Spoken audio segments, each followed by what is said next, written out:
જેતપુર શહેરના તેજાકાળા plot number 3 માં ચોમાસું બેસતાની સાથે જ રહેવાસીઓની હાલત કફોડી, સ્થાનિક તંત્ર સામે વિરોધ। જેતપુર શહેરના તેજાકાળા પ્લોટ નંબર 3 વિસ્તારમાં આવેલ રહેણાંક સોસાયટીઓમાં ચોમાસાની શરૂઆત થતાં જ નિવાસીઓ મુશ્કેલીનો સામનો કરવો પડે છે।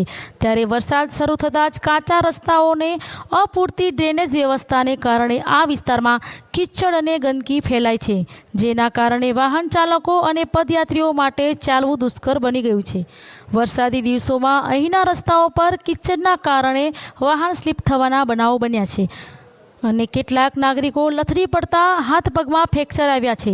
સૌથી વધુ મુશ્કેલી બાળકોના સ્કૂલ વાન તેમજ શાકભાજી, દૂધવાળાના વાહન, ગેસ સિલિન્ડરની ડિલિવરી અને એમ્બ્યુલન્સ જેવી સેવાઓ આવી રહી છે, કારણ કે કાચા અને ધોવાઈ ગયેલા રસ્તા પર આવું ટ્રાફિક ચાલી શકતું નથી।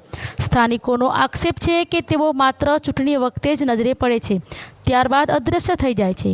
વિસ્તારમાંના નાગરિકોએ નગરપાલિકા સામે બંધ પોકાર્યું હતું। સત્તાધીશો હાય હાય, સુધારાય સભ્યો બહાર આવો જેવા સૂત્રોચ્ચાર સાથે નાગરિકોએ પોતાનો રોષ ઉદ્ઘાટન કર્યો હતો। તેમણે સ્પષ્ટ શબ્દોમાં ચીમકી ઉચ્ચારી છે કે જો તાત્કાલિક અસરથી રસ્તા, ડ્રેનેજ અને કાદવની સમસ્યા અંગે પગલાં નહીં લેવાય તો તેઓ ઉગ્ર આંદોલનનો માર્ગ પણ અપનાવશે। રિપોર્ટર ચિરાગ સોલંકી। જોશનાબેન, અહીંયાની રોડની સમસ્યા છે। અહીંયા રોડ કોઈ કરવા આવતું નથી, પાણી આમનો ભરેલા રહે છે, ગારો કચરાવાળા કોઈ આવતા નથી, વાહનો કોઈ આવતા નથી, શાકભાજીવાળા કોઈ આવતા નથી, છોકરાઓને લેવા મૂકવા પાકા રોડે ઠેઠ જવું પડે છે, બાટલાવાળા કોઈ આવતા નથી। આમાં અમે ઓચિંતા કોઈ બીમાર પડીએ તો અમે જવાનું કેમ રાત્રે?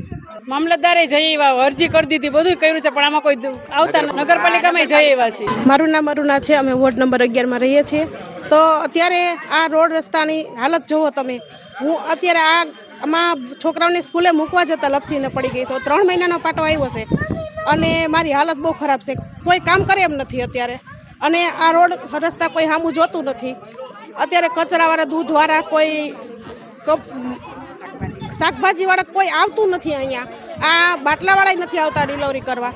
તો હવે અમારે આનો હલ કઈ રીતને લેવો? 8 વર્ષ થઈ ગયા, આમાં કોઈ સુવિધા મળી નથી। ટેક્સ ભરો છો? અમે ટેક્સ અમે નહીં કે ટેક્સ તો કન્ટિન્યુ ભરીએ છીએ।